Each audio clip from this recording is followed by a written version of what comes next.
So, ito yung pangalawang video ko na pag-apply nitong minoxidil Cormesic with biotin shampoo. So, 1 month ago, nung unang nasubukan ko to. And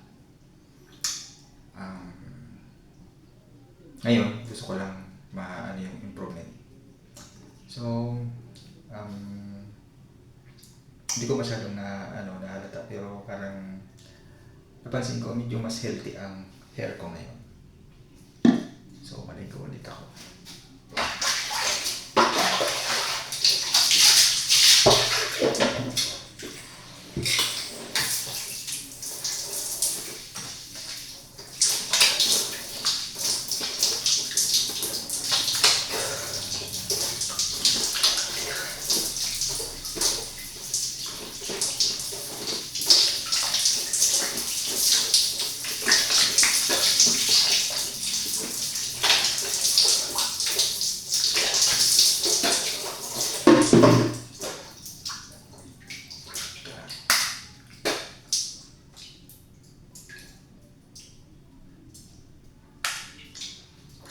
So, ganyan kadami ang pag-apply ko. So, araw-araw ako naglalagay nito. Magmula ng first video ko. So, wala akong araw na na-miss na hindi ako nag-apply niyan.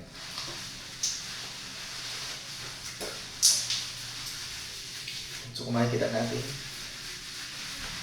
pero pa rin naman medyo mataas-taas yung hairline ko.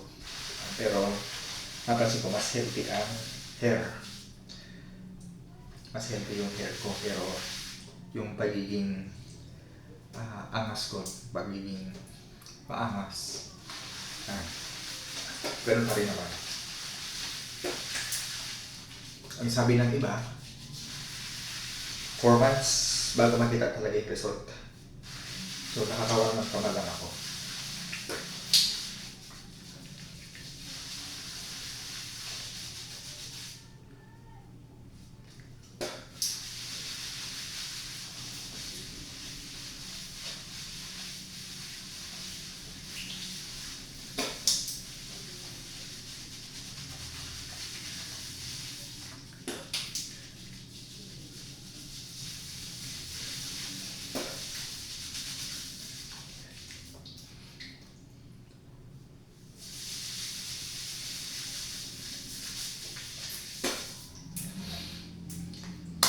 Tignan natin ng konti. At normally, pagkatapos kong ma-massage dyan sa ulo, inaya ko lang muna ng mga 5 minutes o minsan 4 minutes lang.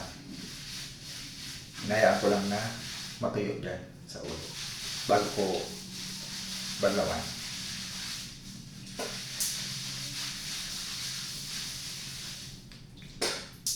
Tapos, ito naman, palmolive. Dito naman sa ulo, sa part ng likod ng ulo.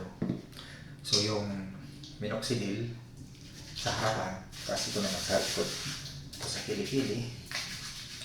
Ito yung palmolive, ginagamit ko. Tapos, ito din sa baba. So, kailangan din na shampoohan yung buhok sa baba para healthy din. Bali, manipis lang naman yung buhok sa baba.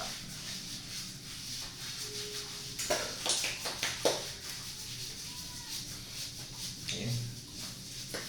Kaya konting yun dyan sa video.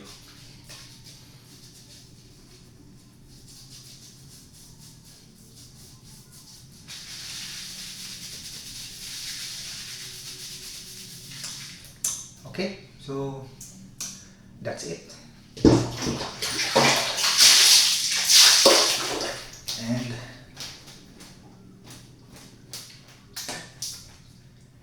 And bye-bye for now.